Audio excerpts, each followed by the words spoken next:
Don't ever let somebody tell you you can't do something. Wait a minute, you ain't heard nothing yet.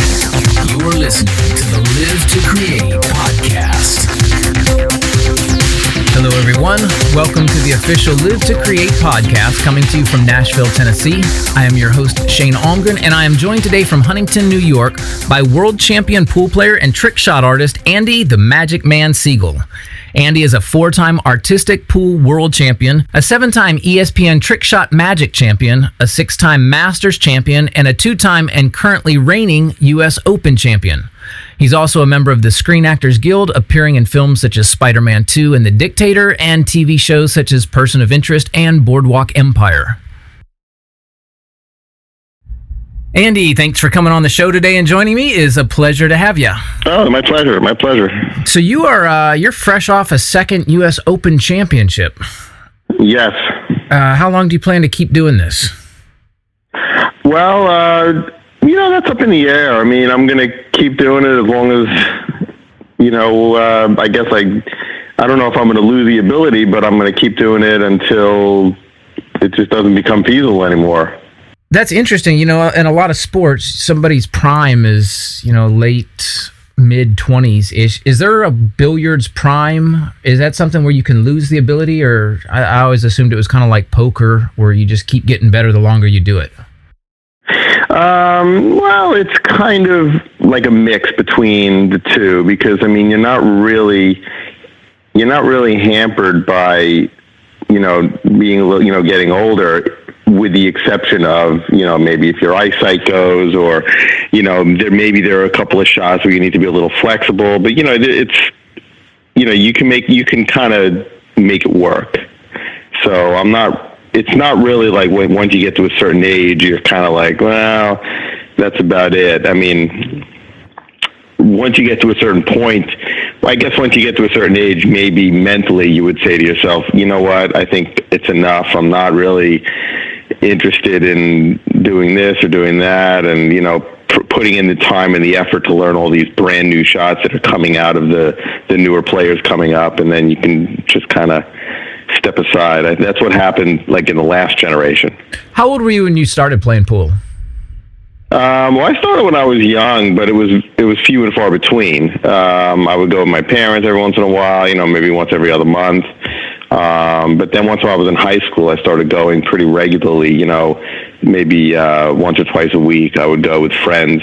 I know that when you got out of college, you were doing IT work on Wall Street. Yes. And then I believe something with Sony Music, and then maybe back to Wall Street before you made the move to full-time pool player. Yeah. How does one find the time to hone their pool skills to a professional level while working a demanding job like that? I had an agreeable wife. That's how. My wife also played pool. She was in college as soon as I got out of school. So while I was working, basically what I did is I would go to work, and then after work I would go home, and then there was a pool room in Queens, and I would just go there sometimes, during the week, at least one day on the weekend. Then I found, once my wife got out of college, there was a pool room in the city. So after work, once I moved to Sony Music, after work I would walk through the pool room, which was, about a 20-minute walk, and she would meet me at the pool room. We would stay there. We'd go there 4 days a week during the week, and stay there probably from, 5:30, 6 o'clock till about 9, and then, take a cab or a bus home back to Queens. And then once on the weekend we would go and spend maybe 7-8 hours there playing pool. Are you practicing? Do you have a teacher this time, or are you guys just playing games? At that point? Mm-hmm. No, we didn't have a teacher. Basically what would happen is we would go and we would start by playing each other. And then what would happen is, as people came in that day, we would split up, and she would play someone at her level, I would play someone at my level, and it just worked out like that. We were just there together, but we weren't playing together all the time. And then we both got, if you're playing 5 days a week, you're playing 25 hours a week. I don't think anybody would not get better from that. And my game shot up, and especially once I started playing in more serious competitions, your game shoots up very quickly because you get used to the pressure and the atmosphere and all that. And her game shot up just tremendously, and she played in a few competitions as well. This was probably back in 2003 or 4. At the time, I had a fantastic job. I was a health insurance rep, and then I met my future wife, and she signed me to a music publishing deal, and I immediately quit the insurance business. And I had a couple of family members that thought I was insane to give up a great gig to, go chase a dream, even though that's why I moved to Nashville in the first place. And I never heard the end of it from some of them. How did your friends and family react to you quitting a great day job to pursue what, in a lot of people's minds, is essentially a bar or frat game? Do they question you, or were they supportive?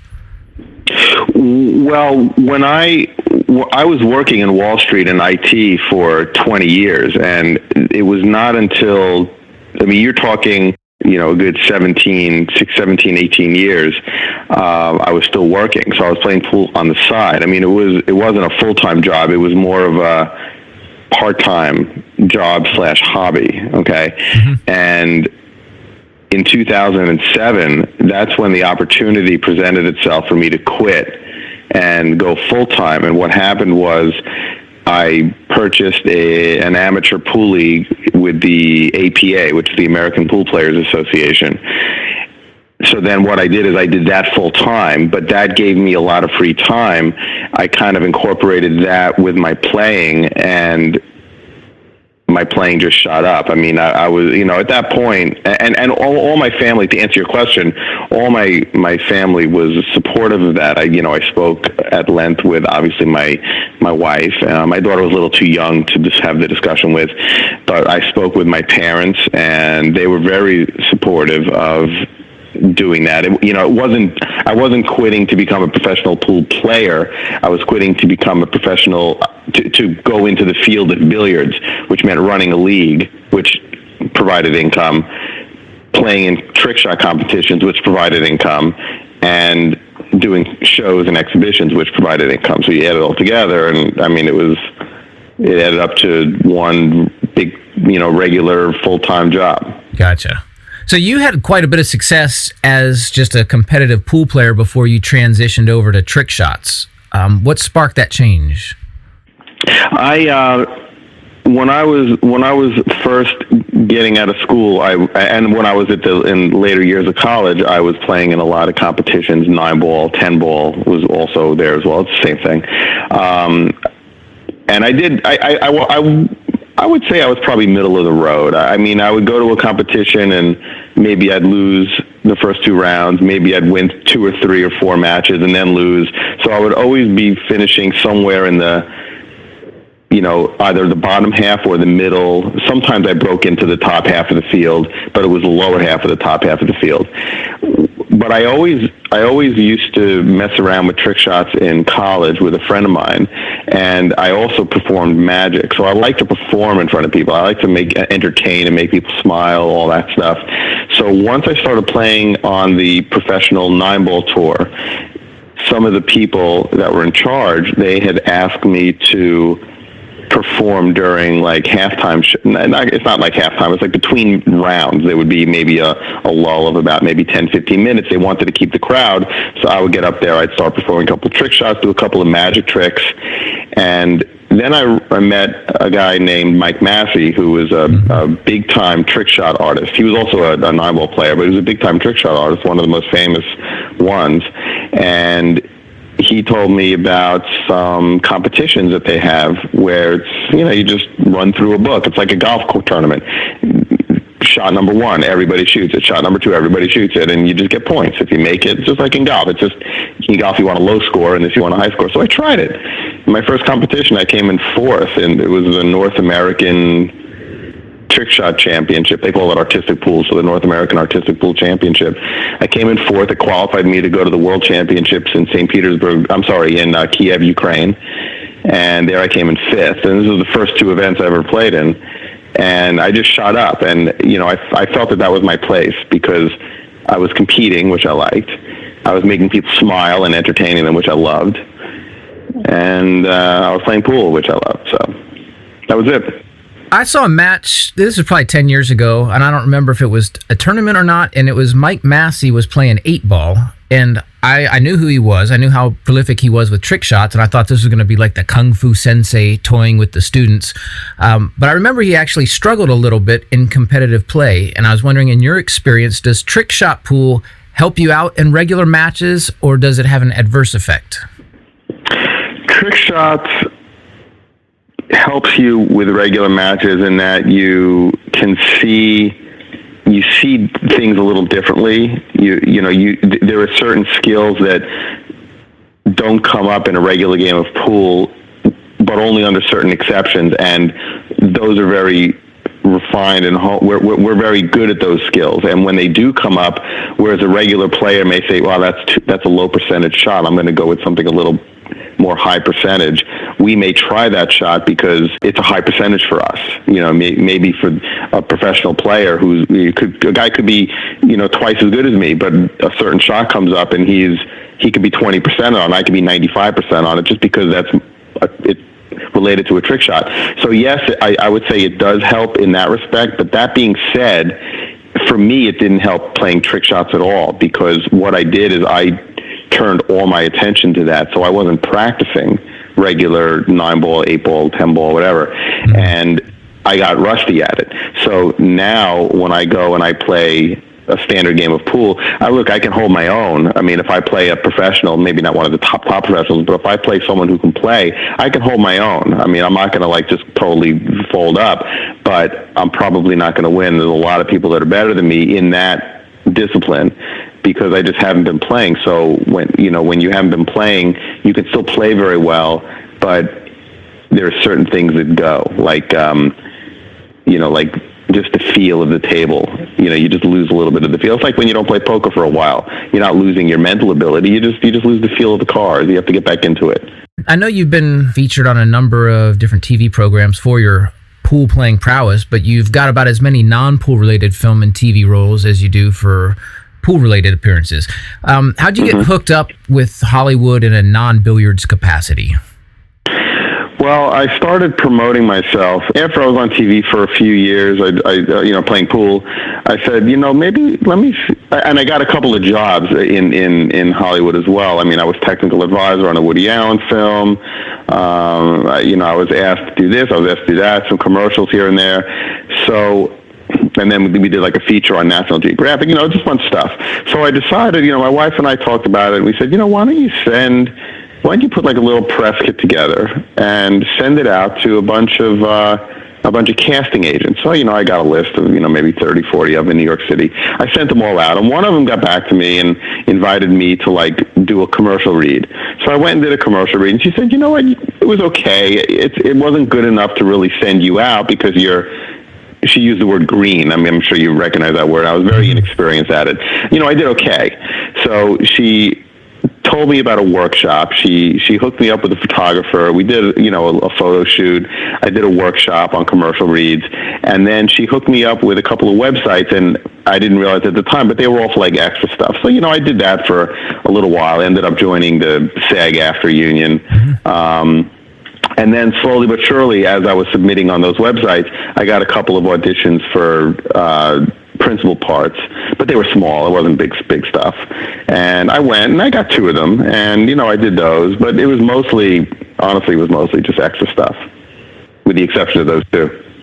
Do you have any great memories or stories from being on set that stand out to you? That you were like, "Oh, this is cool. I'm on a movie set. I'm working with stars," or whatever.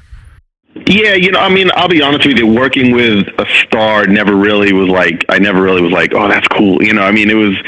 I was just there, and I was doing, I saw it as like a job, really. I was just going there because I've worked in pool, I've worked with, some famous people, and it just, I don't know, you just have to kind of get past that. So, but I had a few times. It was funny because it was one time when I was on the set of a movie, and I forget the name of the movie. It just came out recently. It was with Jake Gyllenhaal about a Wall Street. He was like a banker, and he goes into a midlife crisis or something. It literally just came out maybe a year ago or less than a year ago. So I was on the set, and I was just an extra. And I get there, and one of the security guys, one of the local security officers recognized me. So he started, I didn't know it, but, we talked for like 5 minutes. And then all of a sudden I get to like where we're just kind of hanging around, where the food is, and we're all waiting. All the directors are, the director and the producer and all that. And everyone starts coming up to me. And it was just funny because we were in the lunch in the dining hall where we were eating, and Jake Gyllenhaal was there, and I think there was another one, like the co-star was there, and everyone was coming up to me. I just felt that, I thought that was really funny because like here's this like big star, and I'm in the extra, and they're all coming up to me going, oh hey, and like I'm doing pictures, and it was kind of funny. So Jake's giving you the eye across the room going, who is this guy? Yeah, I don't know. I mean, I didn't know. I mean, I did say hello to him at one point, but it wasn't like we didn't chat. It was just like, hey, like that, but I don't know if he was looking, or, I mean, honestly, if it was me, I would have just been doing what I was doing, like working with the director, figuring out what the next scene is, whatever, but I'm sure he was just doing that, but whatever. It was fun.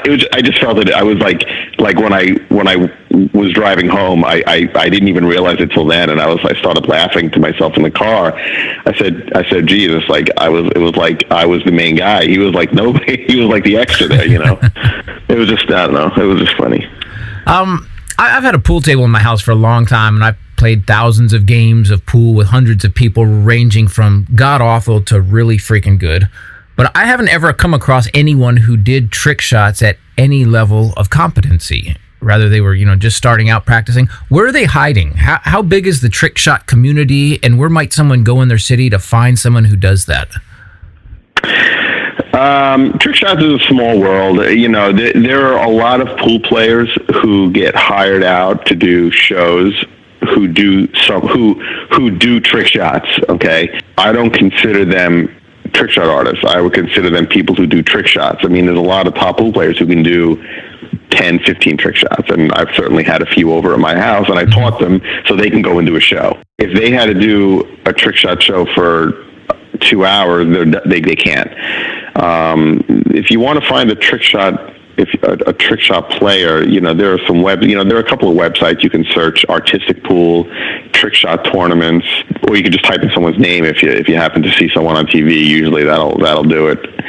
That's the nice thing about Google. They're spread out across the United States. I mean, there's a lot concentrated in the Northeast, Mid-Atlantic. There's a few, and then once you start going west, there's maybe 2 or 3 on the West Coast, Vegas area, San Diego, LA, and then come a little inland, and you have some in Michigan. There's a couple in Michigan. They're like just spread out.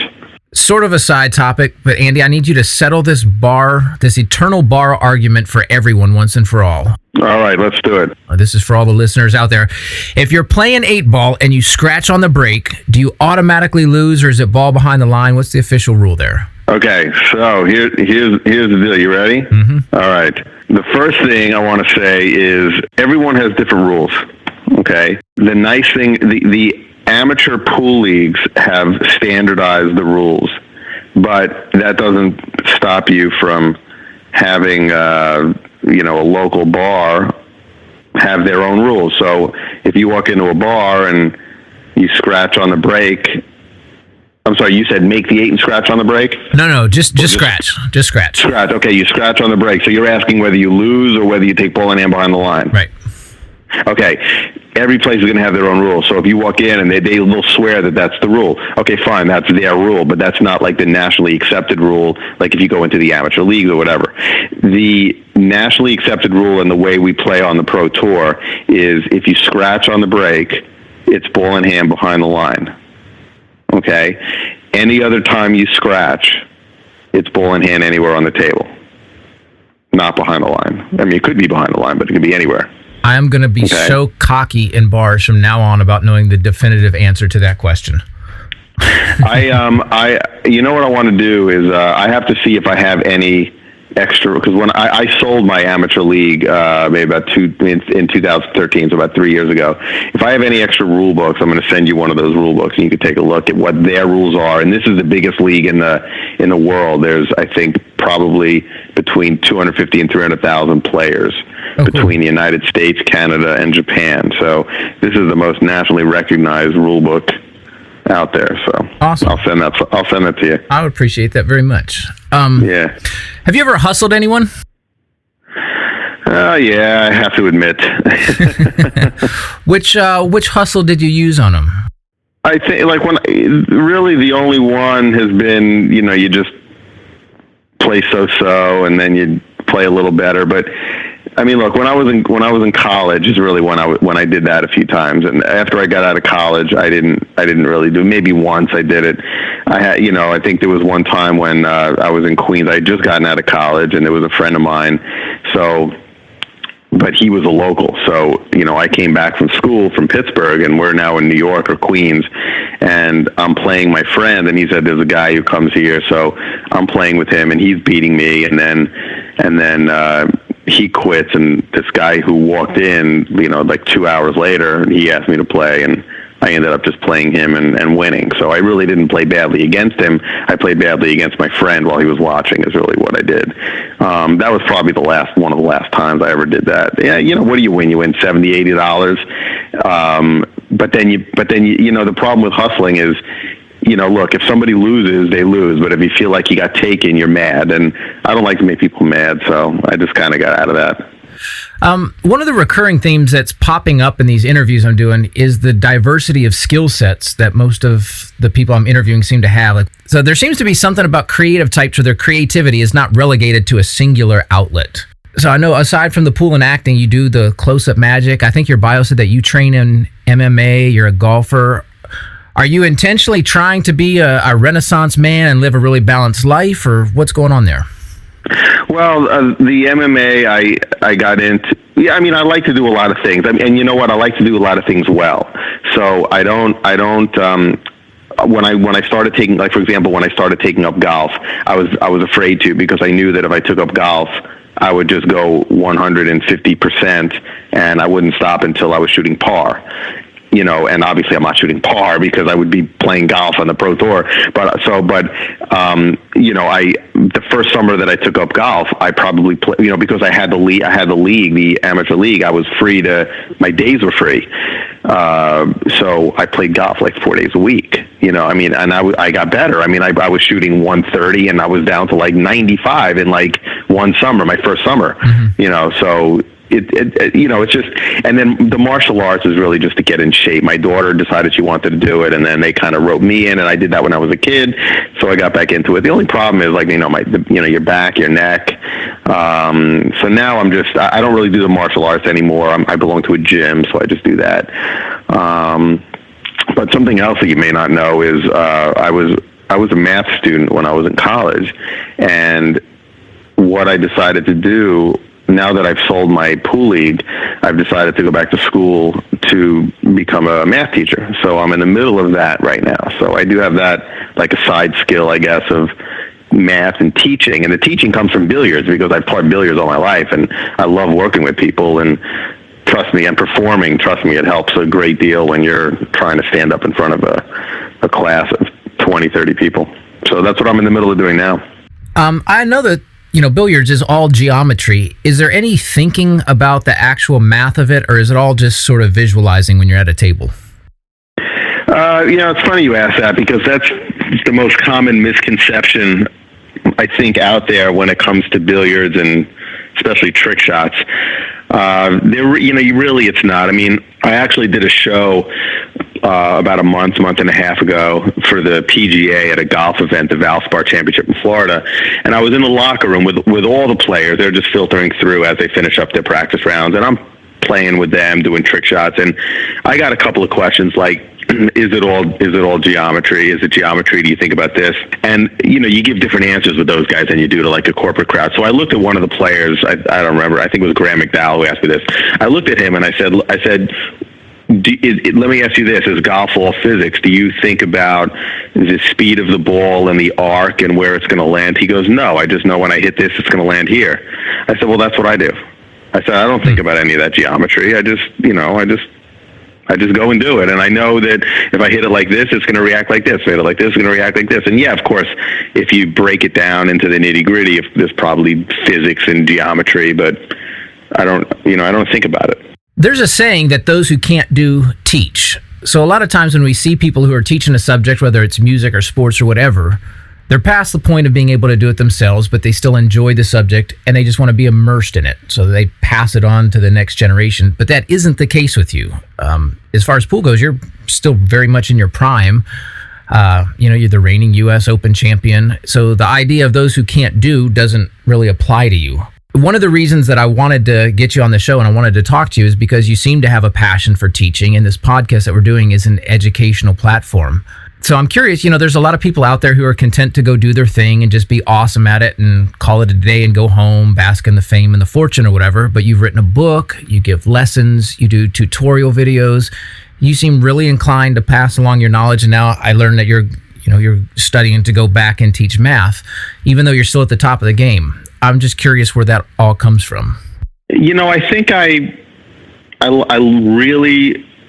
really enjoy helping people, and I don't know where that comes from. I mean, my stepdad, I consider him my dad. I haven't called him my stepdad in a long time. My dad, he was a teacher. My mother she worked in a hospital, so she helped people, and then she became she went back to school, did a career change, and then became a teacher. I don't know. I just really like helping people. I like passing on my knowledge. I mean, when I have something that I know, I just really enjoy showing someone else how to do it and helping them do it. And teaching billiards was a lot of fun. It's a lot of fun. I mean, I do an annual clinic down at the University of Delaware, and when I decided that what else can I do, because I want to have a job that takes up time. I don't like sitting at home all day, and also want to help out my family and this and that. Plus my daughter is going to be going to college soon. Going back into teaching it was like a no-brainer. It was like, oh, of course, that it just makes sense. It makes sense that I belong there. And math is the really only subject that I have a chance at teaching. I mean, I'm lucky if I could spell cat if you gave me the K and the T. So I'm looking at math, and there are two T's, Andy. Oh, there are two T's. That's a problem. See, but anyway, so like math was a natural thing. So I honestly, I was studying to be like a broker, and then I said, I'm not a salesman, and then maybe an actuary. And I'm like, well, I don't want to sit in an office for 12 hours a day. So, and then once teaching came up, I started tutoring at a center for like SAT, and all of a sudden it clicked. I was like, oh, teacher, that's where I belong, and that's it. And I'm like, I'm doing it. I talked to my wife, obviously, but the decision came up, and it was like, of course, and that's what I'm doing. So I'm halfway through. Besides Mike Massey, who are some other guys that helped you and that you learned from? Well, there's a guy, Tom Rossman, and I forgot to mention him. He was another one that got me involved in trick shots. There's a funny story about Mike Massey, which I'll tell you. But so Tom Rossman really got me into the tournaments, but Mike Massey was more of my, I don't want to say mentor. He was more of a role model for me. Like I was striving to become him, to reach him. And, so that was really my driving force, is that I was trying to get to that point. I don't really think that, when I was first starting out, there was nobody else, but back, I would say in 2009, 10, 7, 8, 9, 10, that at that time there were a lot of, I had a couple of close friends who were very, very good trick shot artists. One of them was named Bruce Barthollet from Massachusetts. He was, I don't want to compare levels. I was doing a little better than he was. He was still a great player. He was on ESPN a number of times as teammates and competitors. This guy named Jamie Gray, who again he shot up very quickly. Very, very good player. We had a number of very, very close and good matches. Some on TV, a couple of the finals of ESPN. They really pushed me to become better because they were coming up so fast. If I didn't become better, I was going to become third instead of first. So, and I knew it. So they pushed me to become better. And, because we were such good friends, we'd practice together and we shared information. And, it's always good to share information because then you don't get lazy. If I didn't share information, I'd get lazy and then you get content with the shots you have. And that's what, unfortunately, that's what I believe happened with Mike Massey. Of course, he was getting older, so to put the time in, but he kind of got content with his set of shots, and everyone started getting better and better at his set of shots. So he wasn't, getting us on those shots, getting points on those shots because he would make them, we would make them. But then the new shots, we would make him, he would miss them. And that's really what happened with him and a couple of other players from that era. And I'm trying not to let that happen to me. You said you had an interesting Mike Massey story? Yeah. We were at this is not when I first, this is when I first met Mike Massey. I didn't know him. I was at a tournament called the Akron Open at Starchers in Akron, Ohio. I was in college. It was about maybe 2-3 hours from my college. So we went down there, and all the top professionals were there from that era. If you just a couple of names: Earl Strickland, Jose Perica, Mike Massey, all those guys, Nick Varner. Anyway, all the idols of 9-ball players. So I went there and I played. So I saw Mike Massey there, and I knew he did trick shots. So I went up to him and I said, "Hey, Mike, my name is Andy. How you doing? Can you do a trick shot for me?" And he was free. He goes, "Oh, I'm a little busy right now. There's no tables available, but let me do a card trick for you." So he pulls out this deck of cards, and I immediately recognized that deck of cards as like a trick deck. I knew what trick he was going to do. Mm-hmm. And it just so happened that I had the same deck in my pocket. So I pulled out my deck. I go, "Oh, do you mean this deck of cards?" And we started laughing. And after that, we just became friends. I mean, not like we saw each other every day, but we saw each other at tournaments. We chatted about magic. We did magic. Then we started exchanging trick shots because I was experimenting and I came up with some ideas, and then he showed me some, and it just went from there. It was just a very funny story that we just happened to have the same deck of cards on us. How is trick shot pool a useful sales pitch or a training or a teaching thing for corporate events? Oh, holy cow. I've done so many of those, and the response you get, because it's such a unique act. When you go to these corporate events and you walk around these trade shows, all right, let's see. Oh, there's a juggler. Oh, wait, there's 7 more back there. Oh, there's a magician. Oh, there's 25 more back there. There's a face painter. Oh, okay, yep. There's a face painter. There's like a million of everything. Pool, there's one. Okay, so I did a show.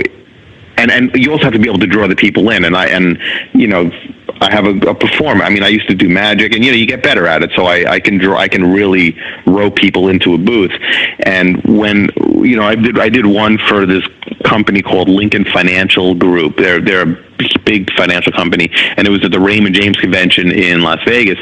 And I'm doing my pool shows, and I have like 70, 80, 90 people standing around this booth. It's like 4 or 5 deep watching. And as soon as the show kind of breaks up, I look around at the floor, and it's just, there's nobody in any other booth. There's just walk-arounds, so like we were the only ones that had a crowd. And it was, it's nice. And like I said, it's because it's a unique talent that you don't see it every day. Is there a way, are there sort of universal principles that you can teach people using pool as a medium? Yeah, I think you can, but you have to be careful because pool is such a specialized talent. There's not a lot of people that have the skills necessary to do that. But there is math that you can teach with that, believe it or not. And the people at the college that I'm going to, they have this conference every year. a conference for potential math teachers. There's one for high school kids, one for college kids, and they actually asked me to speak at it, for an hour for each conference, where I'm going to go and do maybe like a 10-minute demo of some trick shots, and then do a PowerPoint lecture on where's the math involved in each of those trick shots. This is at Queens College near where I live. I'm going to be doing this in like October, November, and it's very interesting because there are shots that involve heavy math, like you said geometry or physics or something. We can relate all of that to pool, and you could teach the math by demoing the pool and making and getting the students engaged and enjoying themselves, and then saying, "Oh yeah," and making the math come alive. Yeah, exactly. You just hit the nail on the head. You want to make the math fun for them, so they're going to see something that they've seen on TV or something that's really cool, and then say, "Oh yeah, there is math in that." I mean, there's math in everything, So it's very interesting. So I'm going to be doing that, and hopefully we'll get someone to take a little video of it. We'll see. How much time do you personally spend practicing every day? No, not as much as I should. I think before a tournament, I'll spend a lot of time practicing, kind of like cramming for an exam. I know, like I have the World Championship coming up in October. That's going to be in Montreal. I'll be practicing for that. I'll probably start practicing now because it's really hard to come up with brand new shots at the last minute. So that has to be an ongoing thing. So that's actually how I won the U.S. Open. I started practicing early, like maybe 4 months early, came up with a couple of new shots, and then there were only like maybe 2 that I came up with, but over 4 months I got really, really good at them. So in the tournament I was able to use them well. When you come up with something at the last minute, it's like you shoot in the tournament, maybe you'll make it, maybe you won't, But I would say before a tournament, I'll probably try and do an average of about 20 hours per week. It's not really per day, like one day I could do 8, one day I won't do any. But probably about 20 hours a week, and that's usually consisting of, coming home on the weekend, during the week, at night, on the weekends, maybe in the morning, And the nice thing is what I try and do is I try and practice at different times, practice when I'm tired, practice when I'm hungry. If I don't feel well or if I have a headache, let's go practice because maybe I'll have a headache during the day of the tournament, just stuff like that. How long does it take you, once you come up with a new shot, until you feel comfortable with breaking it out in a competition? I would say usually a brand new shot will take about maybe between 5 and 10 hours of solid practice to get good at. Now, that doesn't seem like a lot, but if you think about doing it straight, that's a lot. Doing 5 or 10, let's say 10 hours of one shot, figure it takes you a minute to set up and perform, you're talking about 60 attempts in an hour. That's 600 attempts at the shot. That's a lot. And you're not going to do that.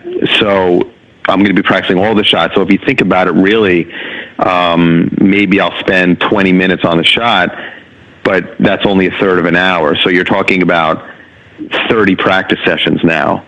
So that could be spread out over 2-3 months, 30 practice sessions. So it does take a while to get good at a shot. It takes a while, and it depends on the shot. Most shots that I come up with tend to use the same skill set that I have. I'm just rearranging it in a different way.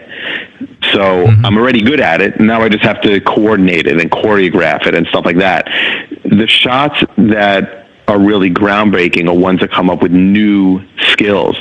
And I've certainly had my share of those, and I'm actually on the wrong end of a couple of those now because someone else is coming up with a few brand new skills. Like when I was coming up, and the current era of players like the Mike Masseys and the Tom Rossmans, and they were at the top of their game, I was coming up with new shots. Like, for example, I came up with we jump a cue ball. I was the first one to come up with a shot where you jump 2 cue balls at the same time holding 2 cue sticks. Nobody can make that shot. So for like 1 or 2 tournaments, I had something in the bag that I can pull out and be guaranteed to gain a point on somebody. Whereas now, that skill, there's no point because everyone can do it.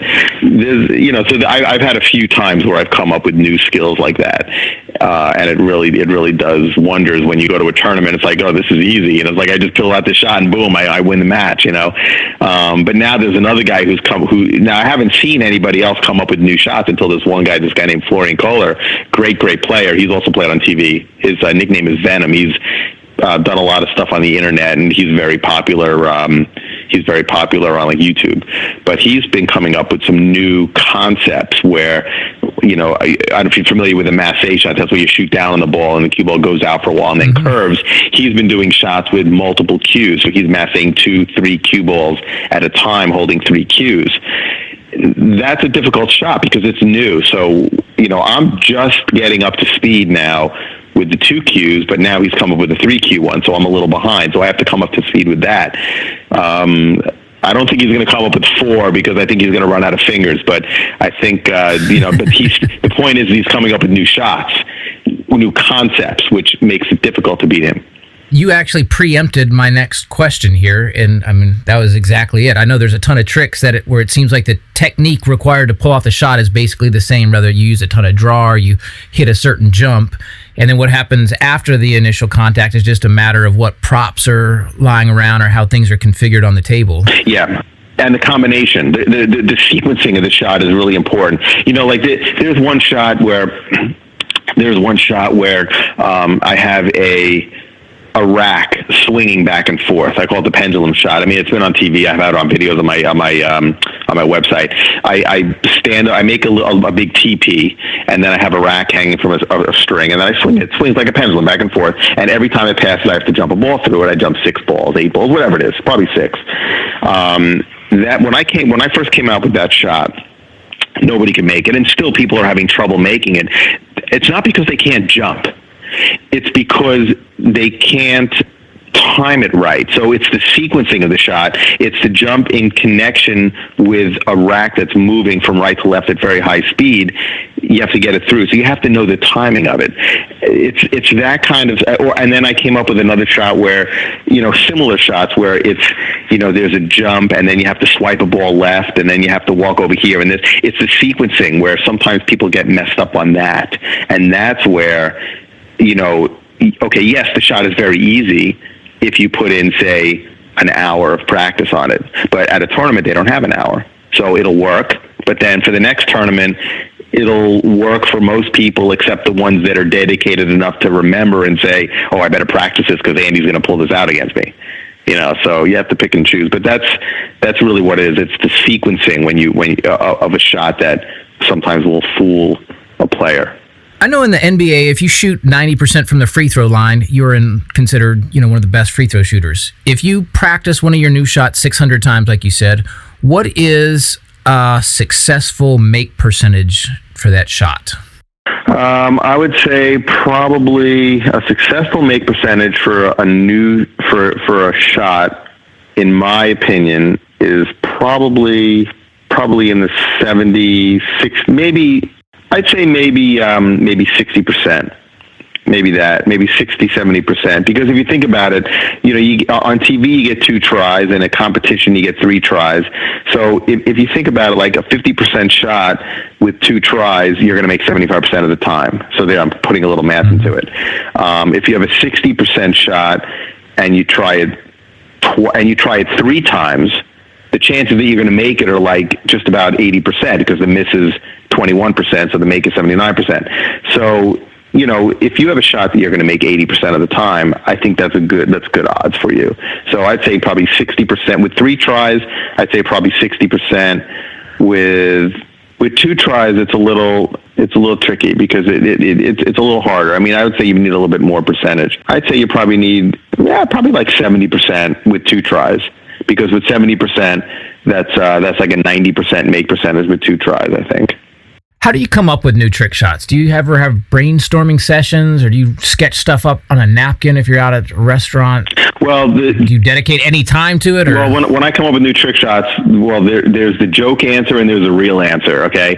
But believe it or not, they're related. The joke answer is, I hear voices and I need a translator because they speak to me in Russian, like that. That's what I usually tell people. Okay. But the real answer is it's really not far from that. I mean, I don't hear voices, obviously, right? But what happens is I kind of, I usually have like a pad around with me. Like when I'm in school, I'll have like some, a blank pad, or, if I'm lying in bed, there's a pad on the nightstand, or, sometimes in my car. And if I just think of an idea, any idea, I'll just jot it down. And if I don't have a pad, I'll just write an email on my phone and send it to myself for later. Like I was at a show. A magic show in the city. A friend of mine performs something, and one of the magicians just did a magic trick, and I just got an idea. I got an idea for a joke, okay, and that joke led to a shot. And so I just texted myself the joke and an idea, and when I got home, I worked on it and I came up with it, and it works great. And it's not a shot for a competition; it's a shot for a show because it's more of a comedy thing. But it's that's really how I do it. I just jot down an idea, and I'll be honest with you. Usually, when I get an idea and I email it to myself, I'll go down into the basement, I'll play around with it for a while. I'd say less than 25% of the time I'll come out with a shot that's like that. Sometimes I'll just get into it and I'll start messing around with other things, and then I'll come up with a different shot. But the idea that I had, I'd say less than 25% of the time it actually works, because you're thinking about it and then something goes wrong at the end. So what are a couple shots you've come up with that you're the most proud of? I think one of the shots that I've come up that I'm most proud of is there's a shot called the easy button shot. I use a Staples easy button. It's a shot on my website. It's called the easy button shot. It's a shot where I have a line of balls down the center of the table, and I'm shooting the cue ball around 3 cushions, and I keep going around, and then as it comes back around, I shoot it again, and as it comes back around, I shoot it again. So I'm kind of keeping it in continuous motion, in kind of like in a circular form, going around the table.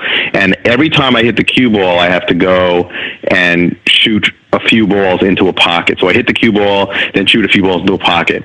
That's crossing the path of the cue ball. And then I hit the cue ball again, then I shoot some more balls into a pocket. And eventually all 15 balls that are lined up down the center of the table have been sunk, and then the cue ball comes around and ends up going into a pocket as well. So that one I usually close all my shows with, because it gets the crowd going, they're clapping, there's like a rhythm. So that's one. And I would say there's another shot that like I'm kind of known for. That's the one where the rack swings back and forth, and I'm shooting through the moving rack. What's a shot that you've seen that you wished you would have thought of? That's a good question.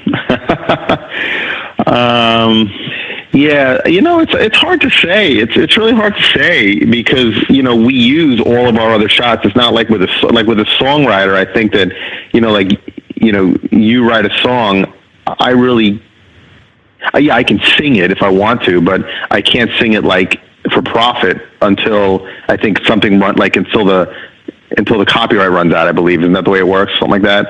Yeah, or you license it. Yeah, but in trick shots, it's really not like that. Like if I come up with if I come up with a shot and then I see someone else doing it, the next, I may go to a tournament with a brand new shot, and so I'll shoot it in, say, one of my rounds, and then someone else sees the shot, and then I see them shooting the shot in a later match because they practiced it on the side and they got a little good at it, so they tried it. I feel good about that. I love that, because it's just, it's flattering. I see these videos online all the time of people doing trick shots, and, they're not trick shot artists. They're just, just people who play pool, and they probably have a camera running for like a year, and they compile, oh, look, I made the shot once out of 8,500 times. They put it all in the video. They look great. But I see those, and sometimes you see them and half the shots are my shots, and you get flattered by that. So I don't really, in trick shots, it's weird. It doesn't matter who invents a shot. It matters who, I think it matters who makes the shot known, really, is who gets remembered for that shot. I think that's really the way it works. So Honestly, I don't really have an answer for that, because there really isn't any. Because every shot that someone else comes up with, if I like it, if it's my style, I'll use it, or maybe I'll modify it to make it my style and use, and nobody really cares. Well, that actually is a good answer. It's the answer to the next question. One of my good college buddies, he's a professional magician, and we were talking about how in music, if you write a song and somebody covers it, it's a big compliment. However, in comedy, it's the opposite. If you do a joke and somebody else copies it, they're a joke stealer, and it's the worst thing that you can be. And we were talking about, how tricks or effects or illusions, how, what do you feel if somebody takes your thing? And he likes it because he's got a set of instructional DVDs. And yeah, so that's interesting that you guys all freely borrow from each other. And I guess that's the evolution, is someone comes up with something and then everyone sort of adopts it. And that's how the sport moves forward.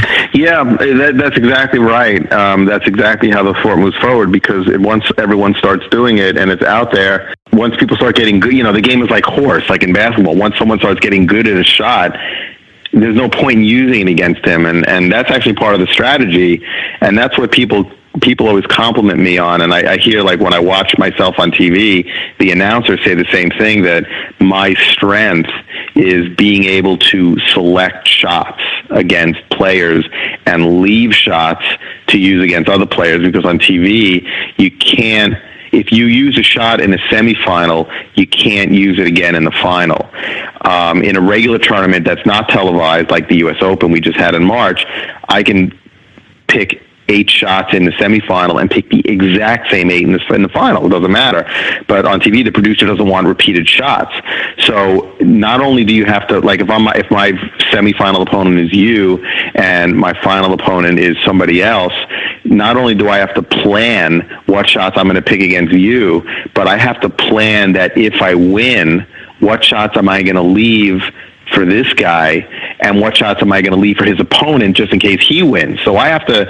There's a lot. It's a very detailed tree of what to pick when, because I'm saving shots for them, but I may be in a situation against you where, you know what, I have to win the match, so I may have to pull a shot from them and throw it into your match in order to do that, which I've certainly had to do a number of times. And then you do, but then maybe you run a little short on them. So planning that, and when you're coming up with shots to submit to the tournament, because we can only submit, I think it's like 20 or 25 shots for the tournament, because you only have 2 matches, so you only need, 18, 20 shots. Coming up with those shots, you really have to plan, because you're sending in these shots, and it's like, well, okay, if I play this guy first, am I covered? If I play this guy second, am I covered? If I play this guy first and this guy second, am I covered? It's very complicated. How many shots do you have in your arsenal? I would say I've probably forgotten more shots than I have in my arsenal right now. I have so many shots. I mean, when I wrote the book, that kind of took care of that problem. But I with technology now, I used to carry around these huge binders and, 2 or 3 binders, and my back was hurting and my shoulder was hurting, and you have to flip pages. But now with the iPads, it's like, I have, thousands of shots sitting in my iPad. Like, if someone pulls out a shot against me and I haven't seen it, and I was like, oh, I remember that shot was done in 2007 in this tournament, I just go to that tournament in the iPad. As far as how many shots I have that I actively use, I would probably say that when I go to a tournament, I'm going to a tournament with probably a collection of between 30 and 40 shots. And that's it. Okay? Some of them are old, some of them are new. I just go with my best shots at the time. But as far as, now that's active, but then the next tournament, I'll come up with a different set of 30, probably like 15 or 20 would be the same. But current shots, the last ESPN event, I went to the tournament with, 25 shots plus, say, maybe like 10 of my opponents, so figure 30 or 35. The U.S. Open, I had about 30-something active shots. I'd probably say like between 100 and 200 that I feel comfortable picking from at any one point. On a daily basis now, what is the biggest challenge to you in maintaining a top ranking as a professional? I would say the motivation to get down and practice. I think that's really what it is. Because right now, with the schooling that I'm doing, I'm busy. So while I do have the time to go down and practice, I'm tired. I get home from class at, let's say 5:00. It's like, I want to sit on the couch. I don't want to go practice. I'm tired. I think that's probably the biggest thing. But, as I get closer to a tournament, that motivation starts kicking in, and then I start making the time. I'll get up at 7:00 and practice for an hour, and then go to the school or whatever, and then I'll come home and I'll practice for a few hours. I think that's really what it is, the motivation to get down and practice. What advice do you have for people who tell you they want to pursue a career in billiards? Okay, there's not a whole lot of money in billiards, okay? Where you make the money doing exhibitions. Tournaments is very risky because there's not that much money in tournaments. First place, second place, third place, you're making money. Fourth place, you may not be making money, unless you're local. And then you'll make a little money, but then fifth place you probably won't, because once you add the hotel and the entry fee and the flight and the food and all that, you're really not. The tournament is really a way for you to just get the competitive juices flowing. And where I'm at, I can safely say that I'm going to make money at almost every event because I'm going to finish top. But it's really the exhibitions, and there's not that much money. So I would say to anybody, just be careful, because if you're considering doing pool as a full-time job, maybe consider it as a part-time job and do something else. And that's what I did. I never had that as my full-time only job. I did it while I was working on Wall Street. I did it while I had a pool league. So I was running the pool league and I had money coming in. Now I'm doing it, and I have a trophy business. So once I sold my league, I started up a little trophy business. I'm not really advertising it that much. I have a few friends that are still in the pool league business, pool league world, and I'm servicing them. I got a couple other clients, not much. So I have more money coming in. So you're not going to make a living playing pool. You'll make a living in the billiard world, and you can be playing pool on the side and supplement, but I would say it's not going to be a full-time job to anybody. So you got to have business savvy to go along with your skills on the table. You have to do something else. I mean, even if something not in the billiard world, even if you're just working and you do this on the side, I mean, you can get very good at billiards, at pool, and have a full-time job. I mean, that's what I did. I worked, and then I played 4 hours at night. And then on the weekend, I went and I played for 10 hours one of the days. So, that's what I did. I did that for 8 years. When you do that for 8 years, you're going to get very good, there's also mental things in there as well. You have to be driven, you have to be motivated, but you're probably going to get better. That's really what it is. You're not going to make a living just playing pool. There's another guy that I know, this guy Tony Robles in the city, and he tried to make a living just playing pool, and he was getting by, but he wasn't. I don't know if he was like making a really. I mean, I can't say for sure, but like, what else was he doing? But he was giving lessons. Okay, so giving lessons, I don't consider that playing pool. I consider that doing something else. He's teaching. Yes, it's in the billiard world, but he's not making money playing pool at that point. He's making money teaching. So he was making money. So he was getting by and he was doing well, and that's great. And now he's running a pool league. He started up his own pool league, which is great, which is very hard to do. So he did a great job, him and his wife, Gail. They're great people. They started up a pool league in the city.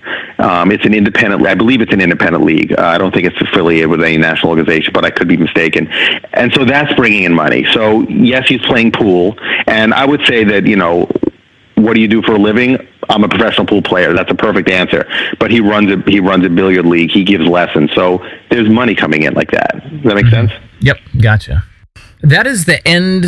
Well, I've still got my final 14 questions here for you, but that's the end of all the other scripted questions. And I was just wondering, I know you do a lot of teaching stuff and coaching stuff. Do you have any final parting thoughts? Anything that you typically pass on to an audience? You mean when I'm performing? Mm-hmm. When I'm performing, I like to pass on. I like to give them my energy. I come in with a lot of positive energy. I'm smiling, and my wife always says that I'm two completely different people, because when I'm performing and when I'm at home, 100% different, 180 degrees. but I'm sure a lot of people have that story, but I like to give them my energy. I want them to walk away in a good mood. I want them to walk away feeling like they want more. And I think that's important for any performer to do. You don't want to overstay your welcome, if you know what I mean. Don't do one too many tricks. That kind of thing. I want them to be happy. Mm-hmm. That's really what I want to do. There's really I want them to know that I love the game, and I want them to love what they just saw as much as they think I love the game. And I'm bringing that skill to my teaching as well. And it's funny because I was just in a meeting with a professor of mine last week, and she said the exact same thing about math. She said, when you teach math, you need to love the kids and love the math. And I'm thinking, as soon as I heard her say that, I'm thinking to myself, that's exactly how I feel with pool. I love the audience, and I love billiards, and that's what I want them to walk away with. So this brings us to our final round of questions. We'll go through these pretty quickly. If your job only paid the bills and not a penny more, would you still continue to do it? Pool playing. Pool playing, yeah. If my job only paid the bills and nothing more, the answer is yes. Just for love of the game. The love of the game, yeah. This is, like I said, the performing will help pay the bills. It won't do it 100%. Tournaments will not pay the bills. So the tournaments I'm doing because I love to, it's like a drug. Competition to me is like a drug. I need it, so that's why I do it. What talent or skill do you not have that you wish you did? When I started doing acting, when I started going on auditions, I think that I would have liked to have had that skill. You look at it from outside, and it doesn't look that hard, but when you start trying it, it's incredibly hard, and a lot of people don't know that. And when I went on a few auditions, I realized that, and I made a few tapes for auditions, and when I watch them, I'm like, oh my God, what is that? So I think I would have enjoyed that, because not when I was first coming up, not when I first got out of school. I didn't have the performer gene in me at the time, but now I find that now that I've been performing for a long time with pool and I've gotten good at it, I think that acting would have been a good job for me, because I would have been good at it. I just never I never had the education behind it. So I would have liked to have had that. Fill in the blank. I'm a success if I think success depends more on family than and respect than my achievements. People respect me for that, but I don't think that's what deserves respect. I would say that respect for me is I have a great family. I love them. They love me. I have a great circle of friends, and that's what I wish on everybody. That's what I want to be respected for. And conversely, I am a failure if I'm a failure if I don't treat people well. I'm a failure if I don't respect people. That's it. I can't even turn the other thing around as far as with respect and say I'm a failure if people don't respect me, because that's out of my control. And why sweat the stuff that's out of your control? Just change what you can. What's the single best piece of advice that you followed to get where you are today? The best piece of advice I would say is love what you do and treat everyone the way you'd want to be treated. And last thing I would say is don't sweat the small stuff. If it's out of your control, don't worry about it. Just go on, make it work. And I did an interview with CBS Sports. They had a show called Player Style Files, and they had asked me what song do I best identify with personally, not necessarily in the pool world, but personally. And the song I selected was Bobby McFerrin's "Don't Worry, Be Happy," because who cares? Just don't worry about it. Just, enjoy yourself. Something goes wrong, you'll make it work. What's a piece of well-intentioned advice you are glad you ignored to get where you are today? Ooh, that's a good one. So well-intentioned advice that I ignored. I've definitely had people tell me that I shouldn't do you need to, you shouldn't do this, stay in the computer world, the IT world, not my parents, not my close family who, I obviously took their advice, but I've had people say, they were giving me advice like, well, if you do this, you're going to make less money. You sure you're going to be, you're sure going to be able to make it work. And, I'm really glad that I didn't do that, because I think that time is much more valuable than money. And once I started doing pool, I was making less. I mean, I was making over $100,000 in Wall Street. But I'm making less, but my time is my own now, and I love it. And going back into teaching, I think time will partly be my own, because, you get out early, you have summers off. I mean, it's going to be a lot of work, but I think that's probably one of the things that I'm glad I didn't listen to. What character trait do you like best about yourself? I think I'm very outgoing, and I think I'm a people person. I mean, I think people see that about me, that when I'm in a room, I'm gonna, if someone talks to me, I'm going to talk to them like they've been my friend for forever, even though maybe I don't even know them. And I think that's a good thing, because I want people to walk away. It goes back to the other question. I want people to walk away happy that they came up to talk to me, not, oh yeah, he just said hello and brushed me off. I mean, I don't like that. So I think that that's probably a really good trait to have, is to make people feel like they've been your friend for years. What character trait do you like least about yourself? I would say that, now this is going to sound weird, but this is completely the opposite of what I just said.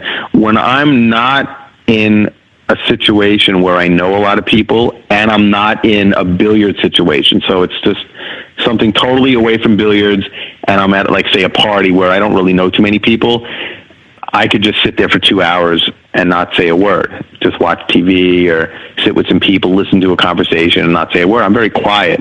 And that's where my wife always says that I'm completely different. I'm two completely different people when I'm performing or in the billiard world, and when I'm in my private life. Fill in the blank. I believe every child should have the opportunity to succeed. If you could suggest one piece of self-improvement that everyone on earth would adopt, what would it be? One piece of self-improvement, I would say take responsibility for your own actions and don't rely on others to make your way in the world. Do it on your own. All right, here's a fun one. If you could have any superpower, what would it be? Oh, you got a minute? Let's see. I'm going to go through this. I'm going through all the superheroes now. Okay, Superman. Yeah, that's a pretty good one. Aquaman, don't have any. Okay, so let's see. Let's see. I would probably say, I'd like to fly. How about that? I'll take flight. I'm with you on that one. If you could have dinner with anyone alive or dead, who would it be? Anyone alive or dead? I would probably say my mom. My mom passed away, and I'd like to have another dinner with her. I think that would be nice. An hospitable nearby planet has been discovered, and you've been recruited to help colonize it. All your needs will be taken care of. The people you love will be there. You can take any 3 items with you that you wish. What are they? Any 3 items that I wish. Okay, so that I said no family because that's all with me. Pool table. I'm assuming all the accessories go with it. Yeah. Okay. So obviously that. I would bring my computer for games. And I would bring a deck of cards for Magic. All right. Final one. You've just won a Lifetime Achievement Award, and we want to hear your acceptance speech. There's not going to be any music to cue you or rush you off the stage, so you can get to all of the thank yous that you need to. And if there's any personal cause to champion, this is your soapbox, so let her rip. I'm going to just do it in groups. The first people, obviously I have to thank a lot of people, and the people that I would thank are professionally, I would thank those people, which would be Mike Massey, Tom Rossman, obviously the close people that are very close friends of mine, Bruce Barthollet, Jamie Gray, Dave Nangle, Nick Nicolaitis, Gabby Vajoy, Florian Kohler, Tim Chin, I'm leaving out a ton, and I know it, and I apologize, but I'm at the yellow light right now, so I have to keep it short, right? I see these things sometimes. My wife watches them. Anyway, so I would thank all of the professional people that got me involved in and pushed me to get better. I would thank all the people at the American Pool Players Association with APA League for helping me succeed in that and giving me a really nice 6 years of my life. I would thank my parents and my immediate family, my brother, my sister and brother-in-law, for supporting me, and obviously I'm thanking my wife Kim and my daughter Jessica, because they put up with me being away, me being in the basement, me not emptying the dishwasher because I'm downstairs practicing and I forgot to do it, all that stuff. And they just put up with all of it, and they deserve the most, because without that support, I wouldn't even be close to where I was. Well, Andy, you're officially off the hot seat. All right. I sure appreciate you taking the time to do this. Yeah, thanks. I'm glad it went well. I'll send you that rule book. I'll send you one of my books too if you want. Heck yeah. And just shoot me your address. Yeah, will do. Thank you very much. You're welcome. And it was great talking to you. Take care. You too. Thanks. Take care, man. Bye-bye. Once again, that was pool and trick shot world champion Andy Segal. For more information on performances and booking, please visit www.andysegal.com. I'd like to thank everyone for joining me today. You are listening to the Live to Create podcast, and this is Shane Holmgren reminding you to dream big, be inspired, and live creatively.